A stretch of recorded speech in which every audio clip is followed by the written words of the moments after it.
अस्सलाम वालेकुम वरहमतुल्लाहि वबरकातुहू। CISSP domain 6। और डोमेन 6 क्या है? Security assessment and testing.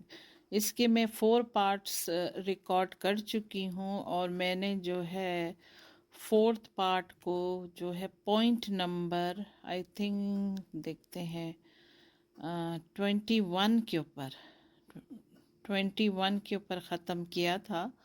और अब मैं जो है ना पॉइंट नंबर 22 से पार्ट नंबर 5 को स्टार्ट करती हूँ। और अप टिल नाउ ये पार्ट लास्ट पार्ट होगा डोमेन 6 का, यानी पार्ट नंबर 5 जो होगा वो लास्ट पार्ट होगा जितनी मैंने अभी तक नोट्स बनाई है। आगे जाकर जब मैं खुद रिव्यू करूँगी और प्रैक्टिस टेस्ट वगैरह की प्रैक्टिस करूँगी तो फिर मैं देखूंगी कि क्या मैंने नोट्स में कोई चीज़ मिस की हैं। अगर मिस की होंगी तो फिर इसमें ऐड करूंगी। लेकिन फ़िलहाल जो है डोमेन 6 का पार्ट 5 जो है वो लास्ट पार्ट है और वो शुरू होगा पॉइंट नंबर 22 से। तो पॉइंट नंबर 22 ये है कि मिस यूज़ के केस टेस्टिंग। मैं बहुत ज़्यादा इसको एक्सप्लेन नहीं करूँगी क्योंकि बहुत ही रिपीटेड स्टफ़ है और है ना जो है और बहुत सेल्फ एक्सप्लेनेटरी है, तो बहुत ज़्यादा नहीं एक्सप्लेन करूँगी। तो miss use case testing point number 22. In some application there are clear examples of ways that software users might attempt to misuse the application. For example, users of banking software might try to manipulate input strings to gain access to another user's account. They might also try to withdraw funds from an account that is already overdrawn. Software testers use a process known as misuse case testing or abuse case testing to evaluate the vulnerability of their software to these known risks ना। ये employees ही अंदर ये हरकतें करते हैं। बाज़ दफ़ा कोई गलत काम से भी नहीं करते हैं, बाज़ दफ़ा उनके किसी दोस्त का उनको अकाउंट देखना होता है या किसी जानने वाले का, तो ऐसे ही दूसरे अकाउंट को भी देखते हैं जिसकी उन्हें कोई परमिशन नहीं होती है। तो ये जो मिस यूज़ केस टेस्टिंग है ये इसी के लिए है कि जो अंदर के एम्प्लॉयज़ होते हैं, स्पेशली बैंक के एम्प्लॉयज़, वो ये हरकतें करते हैं ना। फिर आता है point number 23, test coverage analysis ना। टेस्ट कवरेज एनालिसिस ये है कि testing is an important part of any software development process. Testing तो ज़रूरी है, वरना तो जो है सिस्टम कभी भी स्मूथली गो थ्रू या वर्क नहीं कर सकता है। टेस्ट कवरेज का जो फॉर्मूला है वो ये है कि number of use cases tested, कितने नंबर जो केसेस यूज़ हुए उनको टेस्ट किया गया है, और फिर total number of use cases ना। ये टेस्ट कवरेज का फॉर्मूला है। The test coverage analysis formula again अब इसकी डिटेल है। इसके इन्होंने 5 पॉइंट्स बताए हैं कि branch coverage has every if statement been executed under all if and else conditions ना।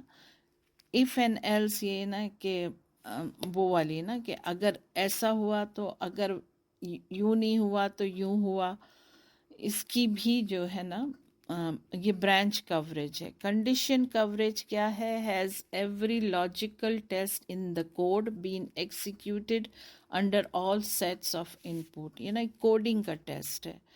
फिर है function coverage, has every function in the code being called and return result ना।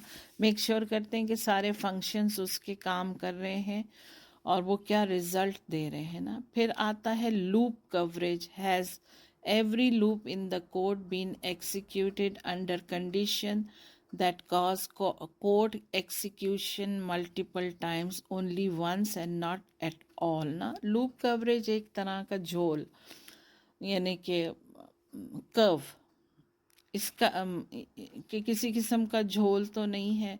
और फिर आता है statement coverage, has every line of code been executed during the test ना। Standard statement coverage ये है कि हर लाइन कोड की है ना एग्जीक्यूट होती है ड्यूरिंग टेस्ट ना।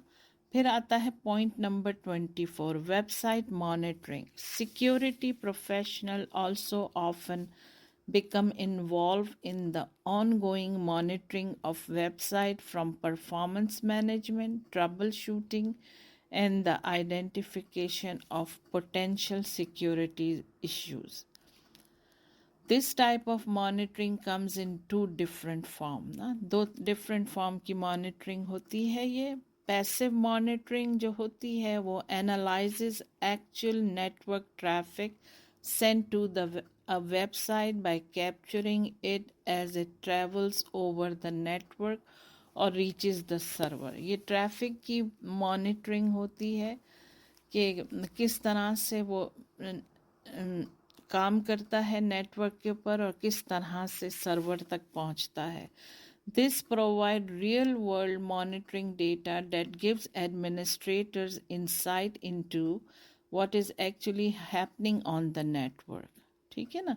फिर आता है सिंथेटिक मॉनिटरिंग और active monitoring performs artificial transaction against a website to assesses performance ना। आर्टिफिशियल डालते हैं ट्रांजैक्शन, झूठे ट्रांजैक्शन उसके अंदर डालते हैं ताकि पता चले कि वेबसाइट का परफॉर्मेंस क्या है। This may be as simple as requesting a page from the site to determine the response time, or it may execute a complex script designed to identify the result of the transaction ना। Complex script भी डाले जाते हैं ताकि है ना transaction का result देखा जाए कितना स्मूथ, कितना टाइमली मैनर में ट्रांसफ़र होता है।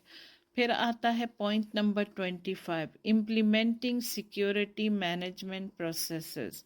In addition to performing assessment and testing, sound information security programs also include a variety of management processes designed to oversee the effective operation of the information security program।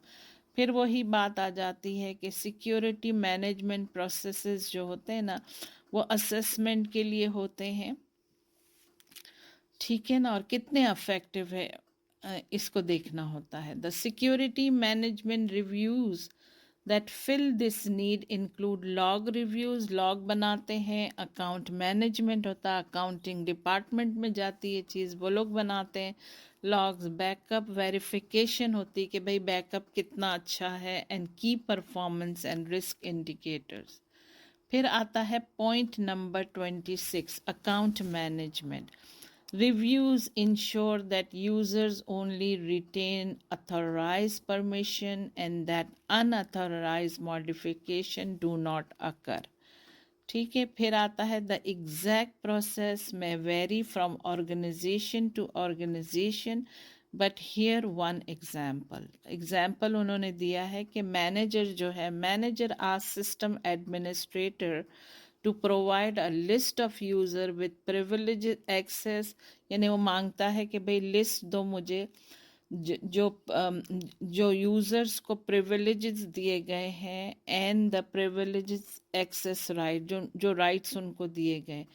They may monitor the administrator as they retrieve this list to avoid tampering ना। फिर वो monitor की जिम्मेदारी, administrator की जिम्मेदारी होती है और मैनेजर जो है उसको मॉनिटर करते हैं कि भाई उसको जो ये पूछा गया है तो उसने वो सही काम कर रहा है कि मुझे सही लिस्ट ला के देता है कि नहीं ना। Manager as the privilege approval authority to provide a list of authorized user and privileges that should be assigned ना। फिर मैनेजर पूछता है कि भाई ये जो जिन के पास, ये जिन यूज़र्स के पास प्रिविलेजेस हैं क्या उन्हें ये असाइन किए गए थे।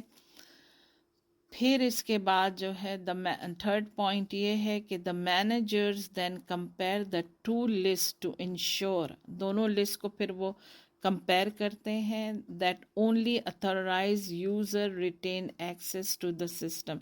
यानी पहली जो लिस्ट दी गई थी वो ये दी गई थी कि भाई किसके पास प्रिविलेजेस है और एक्सेस करने का डेटा के, और किसके पास राइट है। फिर दूसरी वो दी गई थी जो है ना जो वाकई अथॉराइज यूज़र हैं और जिन्हें इजाज़त इसकी दी गई थी। फिर वो मैनेजर दोनों लिस्ट को कंपेयर करता है और फिर अंदाज़ा लगाता है कि एडमिनिस्ट्रेटर ने सही ये बात बताई है कि नहीं ना। Retain access to the system and that the access of each user does not exceed the authentication ना। फिर मेक श्योर करता है मैनेजर कि भाई उनकी जो एक्सेस है उससे ज़्यादा तो वो एक्सेस नहीं ले रहे हैं ना। फिर आता है point number 27, training and awareness. Program जो इसके प्रोग्राम्स होते हैं play a crucial role in preparing an organization workforce to support information security programs. फिर आता है पॉइंट नंबर 28, की performance and risk indicators. Security managers should also monitor key performance and risk indicators on an ongoing basis. सिर्फ काम उनका ये नहीं है कि किसको प्रिविलेज है या नहीं है, या कोई अपना प्रिविलेज से ज़्यादा तो नहीं उसका फ़ायदा उठा रहा है। उनको ये भी देखना होता है कि परफॉर्मेंस कैसी जा रही है यूज़र्स की ना। तो उसका क्या है, number of indicator on on going basis, क्या रिस्क आ रहे हैं, क्या चीज़ हो रही है। तो इसके ये पॉइंट है नंबर ऑफ ओपन वॉनरेबिलिटीज़, यानी ओपन यानी खुली कमज़ोरियाँ क्या हैं। टाइम टू रिजॉल्व वॉनरेबिलिटीज़, यानी अगर किसी कोई वॉनरेबिलिटी आती है तो उसने कितना टाइम लिया है उसको रिजॉल्व करने में। वॉनरेबिलिटी, डिफेक्ट, रिकरेंस ना। वॉनरेबिलिटी तो अपनी जगह पर है, फिर डिफेक्ट कोई आता है तो वो कितनी दफ़ा रिपीट होता है। नंबर ऑफ कॉम्प्रोमाइज्ड अकाउंट ना, कितने अकाउंट कॉम्प्रोमाइज़ हो गए, यानी हैकर ने कितने अकाउंट्स को कॉम्प्रोमाइज़ करने में कामयाब हुए, या जो भी कमज़ोरी थी सिस्टम की। Number of software flaws detected in pre production scanning, जब प्री प्रोडक्शन हो रही होती है सॉफ्टवेयर की तो कितने फ्लॉज आए थे जब स्कैन किया था तो सॉफ्टवेयर को। रिपीट ऑडिट फाइंडिंग्स ना, ऑडिटर्स जो लिखते हैं उसकी फाइंडिंग्स को रिपीट करो, देखो, फिर से देखो। User attempts to visit known malicious sites ना, यूज़र ने कभी ऐसा तो नहीं किया ना कि मलेशियस साइट्स के ऊपर विजिट करता रहा। ये पॉइंट नंबर 28 पर डोमेन 6 फिनिश होता है। अल्हम्दुलिल्लाह अल्लाह ने पूरा करवा दिया। इंशाल्लाह ताला बहुत जल्दी डोमेन 7 भी शुरू कर देंगे CISSP का। Thank you for listening. अस्सलाम वालेकुम।